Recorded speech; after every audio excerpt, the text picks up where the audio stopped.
time, sir? Huh? My time is up, but still we started 10 minutes late. ಸ್ವಲ್ಪ ಮಂದಿ late ಆಗಿ ಬಂದಿರಿ. 30 minutes. ಆ ಕಾಲೇಜ್ ಹ್ಯಾಬಿಟ್ ಇನ್ನೂ ಬಿಟ್ಟಿಲ್ಲ. ನಾವೇನ್ ಚಲೋ ಮಾಡಿದಂತ ಆಮೇಲೆ ಹೋಗಿ ಕುಂತ್ರ ಅದು ನಿಮ್ ಪ್ಯಾಟರ್ನ್ ಅದು. ಅದೇ ಕೆಲವರು ಲೇಟ್ ಆಗಿ ಹೋದ್ರೆ ಟೆನ್ಷನ್ ಆಗ್ತಿತ್ತು, ಅದಕ್ಕೆ ಅವ್ರು 9 ಪ್ರೋಗ್ರಾಮ್ ಅಲ್ಲಿ 8ವರೆಗೆ ಬಂದು ಕೂತಿರ್ತಾರೆ. ಅದು ಒಂದು ಪ್ಯಾಟರ್ನ್. ಸರಿನಾ ತಪ್ಪ? ಏನು ಸರಿ ಇಲ್ಲ, ಯಾವ್ದು ತಪ್ಪಿಲ್ಲ. It is pattern. ಜಗತ್ ಹೆಂಗೈತೆ ಹಂಗೆ ಒಪ್ಕೋಬೇಕು. Can you understand? ಈಗ ಬಹಳ ಜನ ಗಂಡ್ಮಕ್ಳು ಅಷ್ಟ ಬಂದಿರ್ತಾರಲ್ಲ, ಅವ್ರಿಗೆ ಏನ್ ಅನಿಸ್ತೈತಿ, ಆಕ್ಚುಲಿ ಆಕಿ ಕರ್ಕೊಂಡ್ ಬಂದಿದ್ರೆ ಚಲೋ ಐತಿ ಎಲ್ಲ ಕೇಳಿಸ್ಕೊಂಡ್ರು. ಹೌದಲ್ರಿ? ಅಣ್ಣ ಆಗ್ತೈತಿ ನಿಮ್ ಒಳ ಮನಸ್ಸಾಗಿ ಅಕ್ಕಿನ ಬಂದಿದ್ರೆ ಚಲೋ ಐತಿ. ಆದ್ರೆ ಇವ್ರೇನು ಮಾಡಕ್ ರೆಡಿ ಇಲ್ಲ. ಈಗ ಬಂದಿರ್ತೀವಿ ಕಡಿಕೆ ಇವ್ರಿಗೆ ರಿಕ್ವೆಸ್ಟ್ ಮಾಡ್ಕೋತಾರ, ಅದು ರೆಕಾರ್ಡಿಂಗ್ ಕೊಟ್ರೆ ಆಕಿ ತೋರಿಸ್ತೇನೆ. ಇರುತ್ತಾರ ಒಂದ್ ಕ್ಲಾಸಿಗೆ ಎಲ್ಲ ಟೈಪ್ ಸ್ಟೂಡೆಂಟ್ಸ್ ಇರ್ತಾರೆ, ರೈಟ್? Just okay. ಈಗ ಬಹಳ important, this is very important. ಜೀವನದಲ್ಲಿ ಎರಡಿರ್ತವೆ, ಒಂದು ಸಂಪರ್ಕ, ಇನ್ನೊಂದು ಸಂಬಂಧ.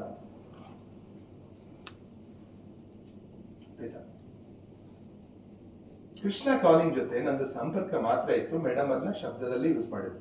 ಸರ್ ಜೊತೆ ಬಹಳ ಸರಿಯ ಸಣ್ಣ ಸಂಪರ್ಕ ಸರ್ ಜೊತೆ ಅಂತ ಹೇಳಿ. ಈಗ ನಾ ಇಲ್ಲಿ ಬಂದ್ಮೇಲೆ ಅದು ಸಂಪರ್ಕ ಸಂಬಂಧವಾಗಿ ಡೆವಲಪ್ ಆಗುತ್ತೆ. Over a period of time. Don't expect that to happen suddenly. Okay, though both of us are open, it takes its own time. ಸಂಬಂಧ ಬೆಳಿಬೇಕಂದ್ರೆ ಬೆಳೆಸ್ತಾನೆ ಅವನು. ಇಲ್ಲ ಅಂದ್ರೆ this can be our first meeting, this can be our last meeting. ಹೌದಾ? ಯಾಕೆ? ನಾನರ ಈ ಜಗತ್ತಿನಿಂದ ಹೋಗ್ಬೋದು, ನೀನರ ಹೋಗ್ಬೋದು. ಯಾರು ಪಾಳೆ ಬರ್ತಿದ್ ಗೊತ್ತಿಲ್ಲ. ಗೊತ್ತಾಯ್ತಾ? ಹೋದ್ರು ಯಾರಿಗೂ ಏನು ಚೇಂಜ್ ಆಗೋದಿಲ್ಲ ಈ ಜಗತ್ತು. Please understand. ಈಗ ನಾ ಇಲ್ಲೇ ಸತ್ಯ ಅಂತ ತಿಳ್ಕೊಳ್ಳಿ, ಏನಾಗ್ತಿದ್ರಿ ಮೇಡಮ್? ಅವ್ರೇನಂತಾರೆ, ಲಾಸ್ಟ್ ಪಾಯಿಂಟ್ ಅಂತ ಹೇಳ್ತಾರೆ.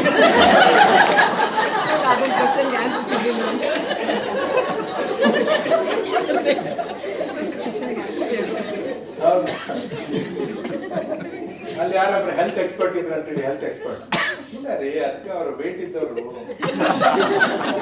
ಮಾತಾಡ್ತಾರೆ ಕರೆ, ಬಟ್ ಬಾಡಿ ನೋಡ್ರಿ. ಕೋಕಿಲಾ ಮೇಡಮ್ ಏನಾಗುತ್ತೆ, ಸಾಯೋದ್ ಸತ್ತ ಇಲ್ಲೇ ಸಾಯ್ಬೇಕು. ಯಾಕಂದ್ರೆ ಬಾಡಿನ ಧಾರವಾಡ ಮಟ್ಟ ಕಳಿಸ್ಬೇಕಲ್ಲ, ಆ ಟೆನ್ಷನ್. ಎಲ್ಲರೂ ತಮ್ಮ ನಾನು ಸಾಯೋದ್ರಿಂದ ನಿಮ್ಮ ಜೀವನದ ಮೇಲೆ ಏನ್ ಪರಿಣಾಮ ಆಗುತ್ತೆ ಅದನ್ನ ನೆನೆಸ್ಕೊಂಡು ಬಹಳ ಮಂದಿ ಬೇಜಾರು ಮಾಡ್ಕೊಳ್ತಾರೆ ಅಷ್ಟೇ. ಯಾರು ಸತ್ತವ್ರ ಸಲುವಾಗಿ ಬೇಜಾರು ಮಾಡ್ಕೊಳ್ತಾರೆ. ಗೊತ್ತಾಯ್ತಾ? ಸ್ವಲ್ಪ ಜನಕ್ಕೆ ಅನ್ಸುತ್ತೆ ಲಂಚ್ ಆದ್ಮ್ಯಾಗ ಸತ್ತಿದ್ರೆ, ಯಾಕಂದ್ರೆ ಇಲ್ಲಿ ಹೆಣ ಇಟ್ಕೊಂಡು ಹೆಂಗ್ ಊಟ ಮಾಡೋದು, ರಕ್ಷಕನ ಆಗುತ್ತೆ, ಇದಾಗುತ್ತೆ. ಹೌದಾ? ಅಂತವ್ರು ಇದ್ದಾರೆ, ರೈಟ್? ಕೆಲವೊಬ್ರು ಬಹಳ ಅಂದ್ರೆ ಬೇಜಾರು ಮಾಡ್ಕೊಂಡು ಸಾಯಬಾರ್ದಿತ್ತು ಅಳ್ತಿರ್ತಾರ. ಅವ್ರು ಯಾಕೆ ಅಳ್ತಿರ್ತಾರ? ಇಲ್ಲ, ಇದೇ ವಯಸ್ಸಿನ ನಮ್ ಇನ್ನೊಬ್ಬರು ಸತ್ತಿದ್ರೆ ಅವ್ರ ನೆನ್ಸ ಸರ್, ಯಾರು ನಮ್ ಸಲುವಾಗಿ ಆಡೋದಿಲ್ಲ sir. Okay, please understand, it's one life. We don't know when will vanish. Before that be happy, spread love. Okay, enjoy with everybody. Give whatever possible, you give it. Don't hurt anybody. Okay, then as far as possible help people. As far as possible tell truth. Okay, ಮಸ್ತ್ ಮಜಾದಾಗ ಇಟ್ಕೊಂಡು ಹೋಗ್ಬಿಡಿ.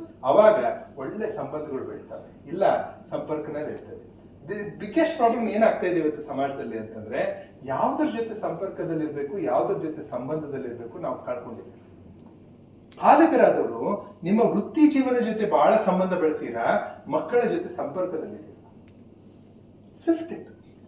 That is temporary. Today you are in that job, tomorrow you go there, tomorrow you go there, tomorrow you go there.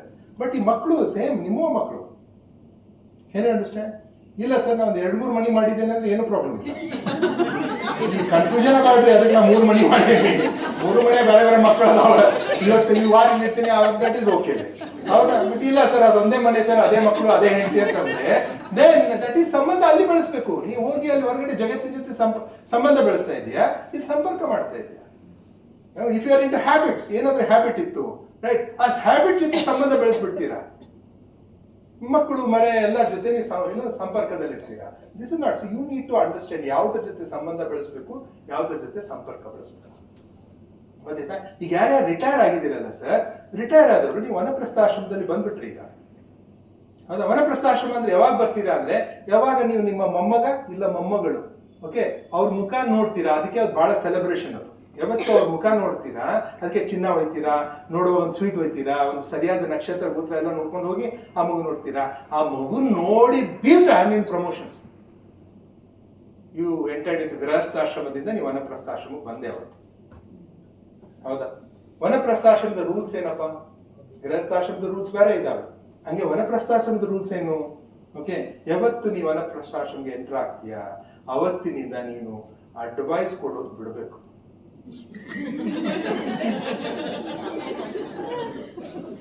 Last can't advice. ಹೆಂಗ್ರಿ ನಮ್ಮ life ಎಲ್ಲ experience ಐತಿ ಹೇಳಿಲ್ಲ, ಕೇಳಿದ್ರೆ ಹೇಳು, ನಿನ್ನಾಗೆ ಹೇಳಕ್ ಹೋಗ. ಎಸ್ಪೆಷಲಿ ನೀ ಅತ್ತಿ ಅದಿ ಅಂತ ತಿಳ್ಕೊ. ನಿಮ್ ಸೊಸಿ ಬಂದು ಕೇಳ್ತಾಳೆ, ಅವರ ಇವತ್ತು ಏನ್ ಮಾಡ್ರಿ ಅಂತ ಅಷ್ಟಿಗೆ ಕೇಳ್ತಾಳೆ. ಸ್ಟಾರ್ಟಿಂಗ್ ಏನ್ ತಿಳಿತೈತೆ ಅದ್ ಮಾಡುವ, ನೀ ಏನ್ ಚಲೋ ಮಾಡ. ಈಗ ಚಪಾತಿ ಮಾಡು, ಮಧ್ಯಾಹ್ನ ಮತ್ತೆ ಕೇಳೋಣ ಹೇಳ್ತೇನೆ ಅಂದ್ರೆ ಲಘುನ ಮನಿ ಒಡಿದೆ. ಅದರಿಂದ ನಿಮ್ಮ ಸಂಬಂಧಗಳನ್ನ ನೋಡ್ಸ್ಕೋಬೇಕಂದ್ರೆ ನೀವು ಯಾವ ಆಶ್ರಮದಲ್ಲಿದ್ದೀರಾ, ನೀವು ವನಪ್ರಸ್ಥಾಶ್ರಮದಲ್ಲಿದ್ರೆ you should stop advising. You can give only opinions if it is asked for. ಕೇಳಿದ್ರೆ ಮಾತ್ರ ಒಪಿನಿಯನ್. ಮಗ ಬಂದು ಇಲ್ಲಪ್ಪ ಈಗ ಒಂದು ಸೈಟ್ ತಗೊಳ್ಬೇಕಂತ ಮಾಡಿದ್ದೇನೆ, ಏನಂತೀಯ? ತಗೊಳಪ್ಪ, ನೋಡು, ನೀವು ವಿಚಾರ ಮಾಡು, ಸರಿ ಅನ್ಸಿದ್ರೆ ತಗೋ. ಓಕೆ, ಏನ್ ನೋಡು, ಬೆಲೆಗಳನ್ನೆಲ್ಲ ನೋಡ್ಕೊಂಡು ನಿನ್ಗೇನು ಅನ್ಸುತ್ತೆ ನೋಡು. ಬೇಡ ಗಪ್ಪುದ್ರೆ ನಾ ಹೇಳ್ತೇನೆ ಅಂತ ಆಮೇಲೆ ತಗೋ ಅಂತೆ. ನಿನ್ನ ಪ್ರೋಗ್ರೆಸ್ ಸ್ಟಾಪ್ ಆಯ್ತು. ಪ್ಲೀಸ್ ಅಂಡರ್ಸ್ಟ್ಯಾಂಡ್, ಈ ವಿಡ್ರಾಲ್ ಏನಿದೆ ಅಲ್ಲ, ವಿಡ್ರಾಲ್ನೇ ಬಹಳ ಇಂಪಾರ್ಟೆಂಟ್. ಆಗುದಿಲ್ಲ, ಅಟ್ಯಾಚ್ಮೆಂಟ್ ಇದೆ ಅಲ್ಲಿ. ಎಷ್ಟೋ ಮಕ್ಕಳು ಇವತ್ತು ವಯಸ್ಸಾದ್ಮೇಲೆ ಮದ್ವೆ ಆದ್ಮೇಲೆ ಹಾಳಾಗ್ತಾ ಇದ್ದಾರೆ. ಯಾಕಂದ್ರೆ ಪಾಲಕರ ಸಲುವಾಗಿ ಹಾಳಾಗ್ತಾ ಇದ್ದಾರೆ. ನಮ್ಮ ಹುಡುಗ ತಿಳಿಯಂಗಿಲ್ರಿ, ಅವ ಮದ್ವೆ ಮಾಡೋಕರೆ ಅವ್ನು ತಿಳಿಯಂಗಿಲ್ಲ. ಅವ ಯಾರ್ದಾರ ಮಾತು ಕೇಳಿ ಏನೋ ಮಾಡ್ಬಿಡ್ತಾನ. ಅವ ಅದಕ್ಕೆ ಅವ್ನು ನಾನು ಫುಲ್ ಕಂಟ್ರೋಲ್ನಾಗ ಇಟ್ಕೊಂಡೇನೆ. ಕಂಟ್ರೋಲ್ನಾಗ ಇಟ್ಕೊಳ್ಳೋದು ಪಾಲಕರಲ್ಲೆಲ್ಲ, ಕನೆಕ್ಟ್ನಾಗ ಇರ್ಬೇಕು. Give them freedom. You have given them. ಅವ್ರು ರೆಕ್ಕೆ ಕೊಟ್ಟವ್ರು ನೀವೇ ಅಲ್ಲ. ಹಾರ್ಲಿಕ್ಕೆ ಬಿಡುವುದಿಲ್ಲ ಅಂದ್ರೆ ಕೆಳಗೆ ಕಟ್ಟಿ ಹಾಕಿದ್ರೆ ಹಾರ್ಲಿ. ಅವನು ತಪ್ಪು ಮಾಡ್ಲಿ, ಏನೋ ಮಾಡ್ಲಿ, ಏನೋ ಮಾಡ್ಕೊಂಡಾಗ ಅವ್ನ ಜೀವನ ಅದು ಮುಗಿದೋಯ್ತು. ಹೌದಾ? ಮಗು ಆಗಿದೆ, ಇನ್ನೂ ಅವ್ನು ಬುದ್ಧಿ ಬಂದಿಲ್ಲ ಅಂದ್ರೆ ನಿಂದೆ ಪ್ರಾಬ್ಲಮ್, ನಿನ್ DNA ಪ್ರಾಬ್ಲಮ್. ಗೊತ್ತಿಲ್ಲ? So you need to understand. So ಇವಾಗ ಈ ಆಶ್ರಮ ಪದ್ಧತಿಯನ್ನು ಅರ್ಥ ಮಾಡ್ಕೊಳ್ತೇವೆ, ಅವಾಗ ಮಾತ್ರ ಇದು ನಾವು ಗೃಹಸ್ಥ ನಾವೇನ್ ಮಾಡ್ಬೇಕು? ನನ್ನ ಕೆಲಸ ಏನು? ಸನ್ಯಾಸಿಗಳನ್ನ ನೋಡ್ಕೊಳ್ಬೇಕು. ಯಾಕಂದ್ರೆ ಅವ್ರ ಆಧ್ಯಾತ್ಮಿಕ ಚಿಂತನೆ ತೊಡಗಿರ್ತಾರೆ, ಅದಕ್ಕೆ ದಾನ ಧರ್ಮ ಎಲ್ಲ ಮಾಡ್ಬೇಕು. ಆಮೇಲೆ ಬ್ರಹ್ಮಚಾರಿಗಳು, ನನ್ನ ಮಕ್ಕಳನ್ನ ನಾನು ನೋಡ್ಕೊಳ್ಬೇಕು, ಇದು ನನ್ನ ಧರ್ಮ. ವನಪ್ರಸ್ಥಾಶ್ರಮದಲ್ಲಿರೋ ನನ್ನ ತಂದೆ ತಾಯಿನ ನೋಡ್ಕೊಳ್ಬೇಕು, ಇದು ನನ್ನ ಧರ್ಮ. ಗೊತ್ತಾಯ್ತಾ? ಒಂದ್ ವೇಳೆ ನನ್ನ ಹೆಂಡತಿಯ ಸೈಡು ಯಾರು ಇಲ್ಲಪ್ಪ, ಅವ್ರಿಗೆ ಹುಡುಗರು ಯಾರು ಇಲ್ಲ, ನಾನೇ ನೋಡ್ಕೊಳ್ಬೇಕು, ಅವ್ರನ್ನೂ ನೋಡ್ಕೊಳ್ಬೇಕು, ಅವಳಿಗೆ ನೋಡ್ಲಿಕ್ಕೆ ಅವಕಾಶ ಕೊಡ್ಬೇಕು, ನೋಡ್ಕೊಳ್ಬೇಕು. ಗಂಡ ಹೆಂಡತಿ ನೋಡ್ಕೊಳ್ಬೇಕು. ಇದನ್ನೆಲ್ಲ ಯಾವಾಗ ಸೊಸೆಗೆ ನನ್ನ ಗಂಡನ ಧರ್ಮ, ಗೃಹಸ್ಥಾಶ್ರಮ ಧರ್ಮ, ಅವರ ಅಪ್ಪವನ್ನು ನೋಡ್ಕೊಂಡಾಗನೇ ಕಂಪ್ಲೀಟ್ ಆಗುತ್ತೆ. ಅದಕ್ಕೆ ನಾ ಸಪೋರ್ಟ್ ಸಿಸ್ಟಮ್ ಆಗಿ ಇರಬೇಕು ಅಂತ ಸೊಸೆ ಗೊತ್ತಾಗುತ್ತೆ. ಅತ್ತೆಗೆ ಓಕೆ, ನಾನು ವನಪ್ರಸ್ಥಾಶ್ರಮದಲ್ಲಿ ಬಂದಾಯ್ತು, ಇನ್ ಮೇಲೆ ನನ್ನ ಏನು ಚಲಾಯಿಸಬಾರ್ದು, ಅವ್ರಿಗೆ ಫ್ರೀಡಮ್ ಕೊಡ್ಬೇಕು, ಅವ್ರ ಜೀವನ ನಡೆಸಬೇಕು, ಸುಮ್ಮನೆ ಅವ್ರ ಧರ್ಮ ನಿಭಾಯಿಸಿದ್ರೆ ಅನುಕೂಲ ಮಾಡ್ಕೊಡು, ನಾ ಅಡ್ವೈಸ್ ಮಾಡೋದು ಬಿಟ್ಬಿಡ್ಬೇಕು, ನಾ ಸೈಲೆಂಟ್ ಆಗಿ ದೇವರ ನಾಮನ ಹೇಳ್ಕೊತ ನಾ ಹೋಗ್ತಾ ಇರ್ಬೇಕು ಅನ್ನೋದು ಗೊತ್ತಾಗಿಲ್ಲ ಅಂದ್ರೆ ಅತ್ತೆ ಸೊಸೆ ಜಗಳ ಸ್ಟಾರ್ಟ್. ಸೊ ನೀವು ಸೈಲೆಂಟ್ ಆಗ್ರಿ, ನೀವು ರೆಸ್ಪಾನ್ಸಿಬಲ್ ಆಗ್ರಿ, ಅವ ಮನೆ ಚೆನ್ನಾಗೇ ನಡೀತವೆ, ಸಂಬಂಧ ಚೆನ್ನಾಗಿರ್ತವೆ. ಇವತ್ತು ಸಂಬಂಧಗಳು ಹೋಗ್ತಾ ಇದೆ, ಗೊತ್ತಾಯ್ತಾ? ಓಕೆ, ಈ ಸಂಬಂಧ ಬೆಳೆಸ್ಬೇಕಂದ್ರೆ ಏನ್ ಮಾಡ್ಬೇಕು ಸರ್ ಅಂತಂದ್ರೆ ಸಿಂಪಲ್ ಒಂದಿದೆ. ಫಸ್ಟ್ ಸಂವಾದ ಮಾಡಬೇಕು. ಏನ್ ಮಾಡ್ಬೇಕು? ಸಂವಾದ, ವಾದ ಅಲ್ಲ. ವಾದ ವಿವಾದ. ಇವತ್ತು ಟಿವಿ ತುಂಬಾ ಏನಿದಾವೆ ಸರ್? ಮಾರ್ನಿಂಗ್ ಇಂದ ಸಾಯಂಕಾಲ ಮಟ್ಟ ಏನ್ ನೋಡ್ತೀರಾ? ಮನೆಯೊಂದು 3 ಬಾಗಿಲು. ಹೌದಾ? ಪುಟ್ಟಗೌರಿ ಮದುವೆ, ಅವ್ರದ್ದು 2 ವರ್ಷ ಆಯ್ತು ಪ್ರೆಗ್ನೆಂಟ್ ಆಗಿ, ಮಗುನೇ ಬರ್ತಾ ಇಲ್ಲ. ನೀ ಅಂತ ಮಗುವನ್ನು ನನಗೂ ನೋಡ್ಬೇಕಂತ ಇಚ್ಛೆ ಇದೆ, ನೋಡು. ಅದೇ ವಾದ ವಿವಾದಗಳು ಎಲ್ಲ, ಟಿವಿ ನ್ಯೂಸು, ಆಂಕರ್ಸು ಎಲ್ಲಾನು ನೋಡಿ. ನೀವ್ ಯಾಕೆ ಹಿಂಗ್ ಮಾಡಿದ್ರಿ, ನಿಮ್ದೇನಾಯ್ತು, ನೀವ್ ಹೇಳಿ. ಅಲ್ಲ ನೀವ್ ಕೂತ್ಕೊಳ್ಳಿ, ನೀವ್ ಹೇಳಿ. ವಾದ ವಿವಾದ ತಲೆಯಲ್ಲಿ ಏನಾಗ್ತಾ ಇದೆ? ವಾದ ವಿವಾದ ಆಗ್ತಾ ಇದೆ. ನೆನ್ ಸಂಬಂಧ ಬೆಳೆಯೋದಿಲ್ಲ ಸರ್. ನಮ್ನ ಎಂಗೇಜ್ ಇಟ್ಬಿಟ್ಟು ಸತತವಾಗಿ ಕೇಳಿಸ್ಕೊಂಡು ನೀನು ವಾದಕ್ಕೆ ಬಿಡ್ತೀಯ ಅವಾಗ. ಅದಕ್ಕೆ ಬಿಜೆಪಿ ಅವ್ರು ಕಂಡ್ರೆ ಕಾಂಗ್ರೆಸ್ನವ್ರು, ಕಾಂಗ್ರೆಸ್ನವ್ರು ಕಂಡ್ರೆ ಬಿಜೆಪಿ ಅವಲ್ಲ, ಈ ಧರ್ಮದವ್ರು ಕಂಡ್ರೆ ಆ ಧರ್ಮದವ್ರು ಅವಲ್ಲ. ಯಾಕ್ರಿ? ಅದು ಮನುಷ್ಯ ಧರ್ಮ ಅಲ್ಲ. ಸುಮ್ಮನೆ ಸಂವಾದ ಮಾಡಿ. ಹೌದಾ? ಹೌದು, ನಿಮ್ಮ ಧರ್ಮದಲ್ಲಿ ಏನ್ ಹೇಳುತ್ತೆ ಹೇಳಿ. ಹೌದಾ? ಹಿಂಗೆ ಹೇಳುತ್ತಾ? ಅವು ಅದೇ ವಿಚಾರದಲ್ಲಿ ನಾವು ಹಿಂಗೆ ಹೇಳ್ತೇವೆ. ಹೌದಾ? ಇಬ್ಬರಿಗೂ ಒಂದು ಅನುಕೂಲ ಆಯ್ತು, ಎಲ್ಲ ನಮ್ದೇ ಕರೆಕ್ಟ್, ನಿನ್ ತಪ್ಪು. ವಾದದಲ್ಲಿ ಏನಿರುತ್ತೆ? ವಾದದಲ್ಲಿ ಏನಿರುತ್ತೆ ಸರ್? ಐ ಆಮ್ ರೈಟ್, ನಾನೇ ರೈಟ್. ಹೌದು, ಈಗೋನೇ ಇರುತ್ತೆ. ಈಗೋ ಏನ್ ಹೇಳುತ್ತೆ? ನಾನೇ ಕರೆಕ್ಟ್, ನೀ ತಪ್ಪು. ಮತ್ತೆಲ್ಲ ವಾದದಲ್ಲಿ ಏನಿರುತ್ತೆ, ಐ ನೋ, ನನಗೆಲ್ಲ ಗೊತ್ತಿತ್ತು, ನಿನಗೇನು ಗೊತ್ತಿತ್ತು. ವಾದದಲ್ಲಿ ಏನಿರುತ್ತೆ, ಐ ವಿಲ್ ಶೋ ಯು, ನಾ ತೋರಿಸ್ತೀನಿ ನಿನ್ಗೆ ಏನಂತ, ನಾ ಏನಂತ ತೋರಿಸ್ತೀನಿ, ನಿನ್ ಹುಡುಗಲ್ಲ. I will show. ವಾದ. ನಾಲ್ಕನೇದೇನಪ್ಪ, ವಾದದಲ್ಲಿ ಐ ವಿಲ್ ವಿನ್. ನೀ ಹಂಗಾರ ಮಾಡು, ನಾನು ಐ ವಿಲ್ ವಿನ್. ನಾ ಗೆಲ್ತೆ. ಅಲ್ಲಿ ಕೂತ್ಕೊಂಡಿದ್ದಾಗ ಎಲ್ಲ ಕೂತ್ಕೊಂಡಿರ್ತಾರ, ಅವ್ರು ಕೇಳಕ್ ಕೂತ್ಕೊಂಡಿರೋಲ್ಲ. ಗೊತ್ತಾಯ್ತಾ ಸರ್? ಇದು ವಾದ. ಯಾವುದೇ ನೀವು ಇಬ್ರು ಮಾತಾಡುವಾಗ ಇವೆಲ್ಲ ಇತ್ತು ಅಂದ್ರೆ, ಓಕೆ, ಈ ಮಕ್ಕಳ ಜೊತೆ ಮಾತಾಡುವಾಗ ವಾದಕ್ಕೆ ಬಿಡ್ಬೇಡಿ. ವಾದದಲ್ಲಿ ನನಗೆ ಗೊತ್ತೈತಿ, ನೀನು ಸಣ್ಣವಾದಿ, ನಿಂಗೆ ತಿಳಿತೈತಿ, ನಾನು ತೋರಿಸ್ತೇನೆ ನಿನಗೆ, ಇವೆಲ್ಲ ಬರ್ತವೆ. ಸಂವಾದದಲ್ಲಿ ಏನ್ ಬರ್ತವೆ? ಸಂವಾದದಲ್ಲಿ okay, may be right, I may be right, I may be right, ನಾನೇ ಕರೆಕ್ಟ್ ಅಂತಿಲ್ಲ, ಐ ಮೇ ಬಿ ರೈಟ್. ಎರಡನೇದೇನು ಅಂದ್ರೆ ಐ ನೋ ಅನ್ನೋದಿಲ್ಲ. Okay, let us know. ಇಬ್ರು ಸೇರ್ಕೊಂಡು ನೋಡೋಣ. ಮೂರನೇದು ಐ ವಿಲ್ ಶೋ ಯು ಅನ್ನೋದಿಲ್ಲ. ಲೆಟ್ ಸಿ, ಇಬ್ರು ಸೇರಿ ನೋಡೋಣ ಬಾ, ಏನಿದೆ ನೋಡೋಣಪ್ಪ, ಬಾ ಮಗ ಕುತ್ಕೋ ಬಾ, ನೋಡೋಣ, ನಿನಗೇನು ಅನ್ಸುತ್ತೆ, ನಂಗೆ ಅನ್ಸುತ್ತೆ, ನೋಡೋಣ. ಸಂವಾದ. ನಾನು ನಿಂಗೆ ತೋರಿಸ್ತೇನೆ, ನಿಂಗೆ ಗೊತ್ತಿಲ್ವಾ, ನಾನು ಸುಮ್ಮನೆ ಕತ್ತೆ ಕಾದಿರೋದು ಇಷ್ಟು ದಿವಸ, ಸುಮ್ಮನೆ ಹೇಳಿ ಕೇಳು, ನನಗೆಲ್ಲ ಗೊತ್ತಿದೆ. ಡನ್, ಇವ್ರ ವಾದ. ಯಾವಾಗ ವಾದ ಮಾಡ್ತಾನೆ ಮನುಷ್ಯ, ಇನ್ನೊಬ್ಬನು ಕಿವಿ ಮುಚ್ಕೊಂಡ್ಬಿಡ್ತಾನೆ. ನೀ ಬಹಳ ಎತ್ತರನವನು, ದಪ್ಪನವನು, ವಯಸ್ಸಿನವನಿದ್ದೆ ಅಂದ್ರೆ ಸುಮ್ಮನೆ ನಿಂಗೆ ರೆಸ್ಪೆಕ್ಟ್ ಕೊಟ್ಟು ಸುಮ್ಮನೆ ಕುಂತಿರ್ತಾನ. ರೆಸ್ಪೆಕ್ಟ್ ಇರೋದಿಲ್ಲ, ಕೊಟ್ಟಂಗೆ ಮಾಡಿ ಕುತ್ಕೊಳ್ತಾನೆ. ಗೊತ್ತಾಯ್ತಾ? ಆಯ್ತು, ನಿನ್ನ ಮುಗಿಸ್ಯಾರ ಸಾಮಾನು ನೋಡೋಣ ಅಂತ ಹೇಳಿ ಅವ ಆಲ್ರೆಡಿ ಮನಸ್ಸಿನಲ್ಲಿ ಕ್ಯಾಲ್ಕುಲೇಟ್ ಮಾಡಿ ನಾ ಹಿಂಗೆ ಮಾಡೋದನ್ನ ಡಿಸೈಡ್ ಮಾಡ್ಬಿಟ್ಟಿರ್ತಾನೆ. ನಿನ್ ಮಾತು ಕೇಳೋದಿಲ್ಲ. ಸಂವಾದದಲ್ಲಿ ಮಾತು ಕೇಳಿಸ್ಕೊಡ್ತಾರೆ. ರೈಟ್, ಐ ವಿಲ್ ವಿನ್ ಅಂತ ಇರುತ್ತೆ, ಇಲ್ಲಿ ಲೆಟ್ ಅಸ್ ವಿನ್ ಅಂತ ಇರುತ್ತೆ. ಇಬ್ರು ಸೇರ್ಕೊಂಡು ಗೆಲ್ಲೋಣ ಬಾ, ರೈಟ್, ಇಬ್ರು ಕೂಡ ಗೆಲ್ಲೋಣ ಬಾ. Ultimately we should together win. So this is what is ಸಂವಾದ, ದಿಸ್ ಇಸ್ ವಾದ. ಗೊತ್ತಾಯ್ತಾ? ಇವತ್ತಿನ ಜಗತ್ತಿನಲ್ಲಿ ಎಲ್ಲಾ ಕಡೆ ವಾದ ನಡೆದಿದ್ದಾವೆ, ವಿವಾದ ನಡೆದಿದ್ದಾವೆ. ನೀವು ನಿಮ್ಮ ಮನೆಯಲ್ಲಿ ಸಂವಾದ ತುಂಬ, ಮನಸ್ಸಿನಲ್ಲಿ ಸಂವಾದ ತುಂಬ. ಯಾರ್ದು ನೀವು ಪ್ರೂವ್ ಮಾಡೋದು ಬೇಕಾಗಿಲ್ಲ. ಈಗ ನಾವೇ ದೊಡ್ಡವರು, ನೀವೇ ಸಣ್ಣವರು, ನಾ ಹಿಂಗೆ, ಹಿಂಗೆ, ನಮ್ಮ ಧರ್ಮ ಹಿಂಗೆ, ನಿಮ್ಮ ಧರ್ಮ ಬೇಕಾಗಿಲ್ಲ. ಸಂವಾದ ಮಾಡಿ, ಶಾಂತರಾಗಿ ಸಂವಾದ ಮಾಡಿದ್ರೆ ಒಳ್ಳೇದಾಗಿ ಆಗುತ್ತೆ. Right, okay. ಈಗ ಏನಾಗುತ್ತೆ ಸರ್ ಸಂವಾದದಿಂದ? Next last 2 minutes I close this. ಸಂವಾದ ಮಾಡಿದ ತಕ್ಷಣ ಸಮ್ಮತಿ ಬರುತ್ತೆ. ಏನ್ ಬರುತ್ತೆ? ಕನ್ಸೆನ್ಸಸ್. ಸಂವಾದದಿಂದ ಸಮ್ಮತಿ. ಯಾವಾಗ ಸಮ್ಮತಿ ಬರುತ್ತೆ, ಸಹಕಾರ ಬರುತ್ತೆ. Cooperation, we cooperate. ಯಾವಾಗ ಸಹಕಾರ ಬರುತ್ತೆ, ಈ ಸಹಕಾರ ಜೊತೆ ಸ್ವಲ್ಪ ಸಂಸ್ಕಾರ ಕೊಡಿಸ್ಬೇಕು. ಸಂಸ್ಕಾರ ಬೇಕೇ ಬೇಕು. ಇಲ್ಲಾಂದ್ರೆ ಇಬ್ರು ಟೆರರಿಸ್ಟು ಸಂವಾದ ಮಾಡಿದ್ರು ಅಂತ ತಿಳ್ಕೊಳ್ಳಿ, ಅಲ್ಲಿನೂ ಸಮ್ಮತಿ ಬರುತ್ತೆ, ಅಲ್ಲಿನೂ ಸಹಕಾರ ಬರುತ್ತೆ. ಬಟ್ ಸಂಸ್ಕಾರ ಇಲ್ಲ ಅಂದ್ರೆ ಇಬ್ರು ಸೇರಿ ಬಾಂಬ್ ಹಾಕ್ತಾರೆ. ಆಕ್ಚುಲಿ ಟೆರರಿಸ್ಟು, ನೆಗೆಟಿವ್ ಎಲ್ಲ ಗ್ಯಾಂಗ್ಸ್ ಏನಿದಾವೆ, ಕೆಟ್ಟವ್ರು ಏನಿದಾರಲ್ಲ, ಅವರೆಲ್ಲರೂ ಸಂವಾದ ಮಾಡ್ತಾ ಇದ್ದಾರೆ. ಇವ್ರೇನ್ ಜಾಣರು ಅಂತಿದ್ದೇವಲ್ಲ, ಅವರೆಲ್ಲ ವಾದದಲ್ಲಿ ಬಿದ್ದಿದ್ದಾರೆ. ಅದಕ್ಕೆ ದೇಶ ಹಾಳಾಗ್ತಾರೆ. ಸಂವಾದ ಮಾಡಿದ್ರೆ ಆಗುತ್ತೆ. ನಮ್ಮೊಳಗನೆ ಸರಿ ಇಲ್ಲ ಅದು. ಗೊತ್ತಾಯ್ತಾ? ರೈಟ್. ಸೊ ಸಂಸ್ಕಾರ, ಈ ಬರೇ ಸಂಸ್ಕಾರ ಇದ್ರೆ ಸಾಲೋದಿಲ್ಲ, ಸಾಹಸ ಬೇಕು. ಆಯ್ತು, ಗೊತ್ತಾಯ್ತು, ಸಂವಾದ ಮಾಡಿದ್ವಿ ನಾವಿಬ್ರು, ನಾನು ಮೇಡಮ್ ಏನೋ ಒಂದು ಡಿಸ್ಕಷನ್ ಮಾಡಿದ್ವಿ, ಹಿಂಗಾಗ್ಬೇಕ್ರಿ, ಮುಂದೆ ಸಮ್ಮತಿ ಬಂತು, ಸಹಕಾರ ಬಂತು, ಇಬ್ಬರದು ಸಂಸ್ಕಾರ ಚೆನ್ನಾಗಿದೆ. ಬಟ್ ಇಬ್ಬರಿಗೂ ಧೈರ್ಯ ಇಲ್ಲ.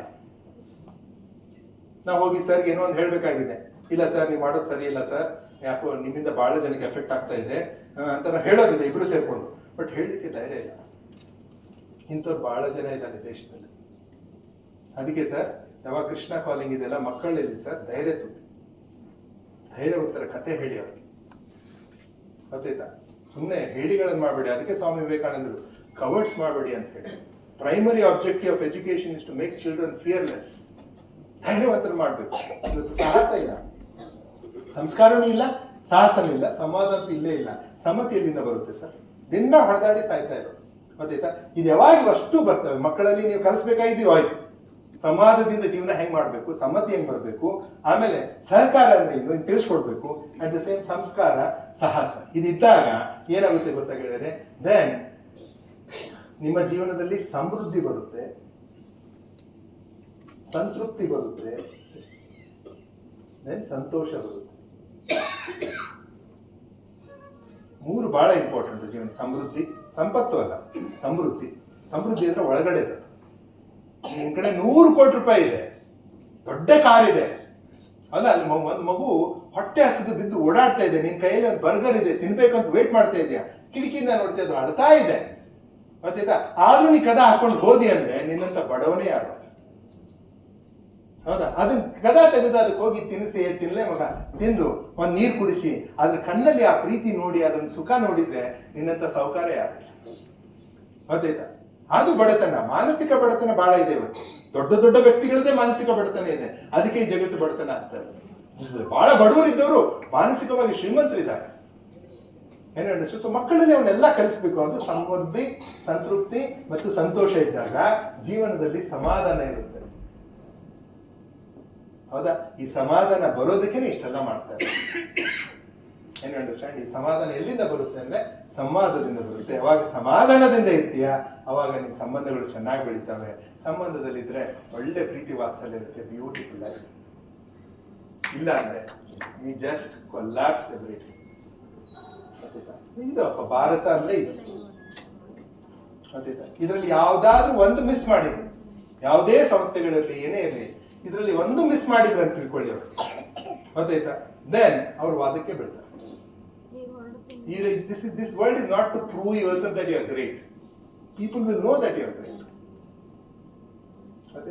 Your world is only to have good intent, have good content. Don't just perform, forget it, don't get attached, fall in love, come back. ಮನೆಯಲ್ಲಿ ಇವನ್ನೆಲ್ಲ ತೊಗೊಂಬನ್ನಿ ಸರ್, ಇದೆಲ್ಲ ಸೇರಿಸಿ ನೀವು ಕೊಟ್ರಿ ಅಂದ್ರೆ ಈ ಪ್ರತಿಯೊಂದು ಶಬ್ದವನ್ನು ವಿಚಾರ ಮಾಡಿ. ಸಂವಾದ ಅಂದ್ರೇನು, ಸಮ್ಮತಿ ಅಂದ್ರೇನು, ಸಹಕಾರ ಅಂದ್ರೇನು, ಸಂಸ್ಕಾರ ಅಂದ್ರೇನು, ಸಾಹಸ ಅಂದ್ರೇನು, ಇವು 5 ಕಲಿಸಿ ಅಪ್ಪ, ಮಕ್ಕಳು ಏನಾದ್ರೂ ಮಾಡ್ತಾರೆ ಜಗತ್ತು. They can do anything in this world. Even without going to school, they can create a big company for it. ಅದೇ ಇವನಷ್ಟೂ ಕಲಿಸ್ತಾ ಇಲ್ಲ, ಯಾಕಂದ್ರೆ ಇವೆಲ್ಲ ಅಂತರಂಗದ ವಿಷಯಗಳು. ನಮ್ಮ ಸ್ಕೂಲು ಕಾಲೇಜ್ನಲ್ಲಿ ಭಾರತ ಅಂತ ಹೇಳ್ತೇವೆ, ಭಾರತದಲ್ಲಿ ಅಂತರಂಗದ ವಿಷಯಗಳನ್ನು ಏನು ಕಲಿಸ್ತಾ ಇಲ್ಲ, ಬಹಿರಂಗದ ವಿಷಯಗಳನ್ನ ಅಷ್ಟೇ ಕಲಿಸೋದ್ರಿಂದ ಮಕ್ಕಳು ಒಳಗಡೆ ಕೊಳ್ಳಾಗಿದ್ದಾರೆ, ಹೊರಗಡೆ ಏನು ಭಾರಿ ತೋರಿಸ್ತಾ ಇದ್ದಾರೆ ಅಷ್ಟೇ. ನಮ್ಮ ಮಕ್ಕಳು ಹಂಗಾಗಬಾರ್ದಂದ್ರೆ ನಾವು ಸ್ವಲ್ಪ ಜಾಗೃತ ಆಗಬೇಕು, ಎಷ್ಟು ಸಾಧ್ಯ ಐತಿ ಅಷ್ಟು ಇಂಪ್ಲಿಮೆಂಟ್ ಮಾಡಬೇಕು. So this is what it is. Any questions now? We can close it. ಹೇಳ್ತಾ ಹೋದ್ರೆ ಬಹಳ ಇದೆ.